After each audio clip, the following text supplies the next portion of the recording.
सुहाना सफर के इस पड़ाव पर अब मैं आपके साथ शेयर करूंगा मोहम्मद रफ़ी की दरिया दिली का एक और किस्सा। गुजरे हुए वक्त में मोहम्मद रफ़ी के बारे में मैंने बहुत से ऐसे किस्से आपको सुनाए हैं जो उनकी नेकी, इंसानियत और दूसरों की मदद करने के उनके जज्बे को सामने लाते हैं। इसी कड़ी में आज बात करूंगा उस गीत की जिसे उन्होंने संगीतकार निसार बज़मी के लिए गाया।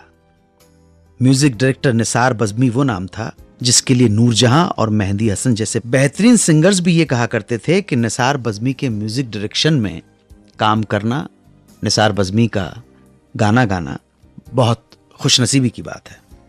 निसार बज़मी साहब एक्चुअली बंटवारे के बाद पाकिस्तान इमीडिएटली नहीं गए। जलगांव के रहने वाले थे, जलगांव महाराष्ट्र के।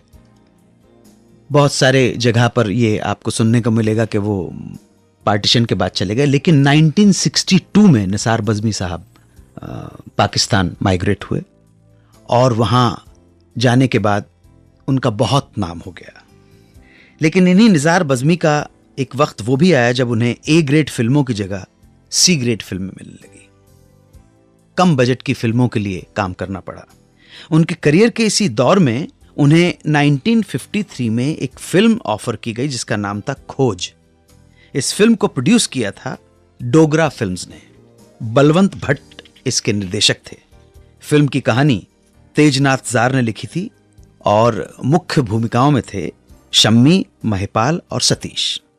इसी फिल्म का एक गीत निसार बज़मी मोहम्मद रफ़ी से गवाना चाहते थे, मगर प्रॉब्लम थी पैसे की, पेमेंट की। बजट मोहम्मद रफ़ी के लिए सिर्फ 50 रुपए, जबकि उस जमाने में रफ़ी साहब इससे 20 गुना ज्यादा पैसा लिया करते थे।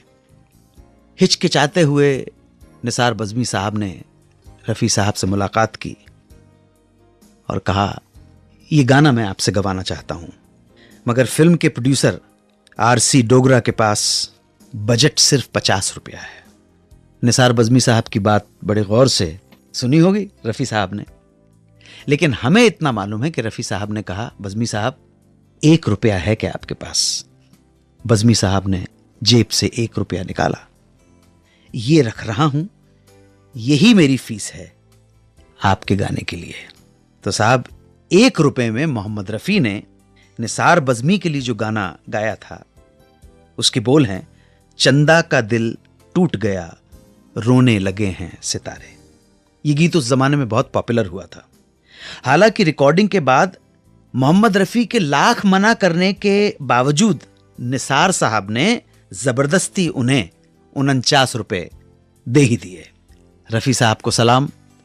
मैं अपने सभी सुनने वालों को बता देना चाहता हूं कि मेहंदी साहब की गाई हुई वो जो फेमस गजल है जिसमें राग यमन की प्रबल झलक मिलती है, रंजिशी सही दिल ही दुखाने के लिए आ, वो दरअसल निसार बज़मी साहब की कंपोजिशन है।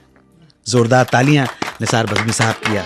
फारूक शेख शौकिया थिएटर के साथ साथ वकालत भी कर रहे थे ताकि अपने पिता की तरह एक नामी वकील बन सकें, मगर किस्मत कैसे उन्हें कोर्ट कचहरी अदालत से लेके चली गई फिल्म इंडस्ट्री में।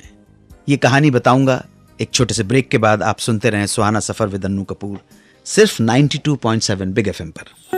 92.7 बिग एफएम पर आप सुन रहे हैं रेडियो का number 1 show Suhana suffer with Annu Kapoor.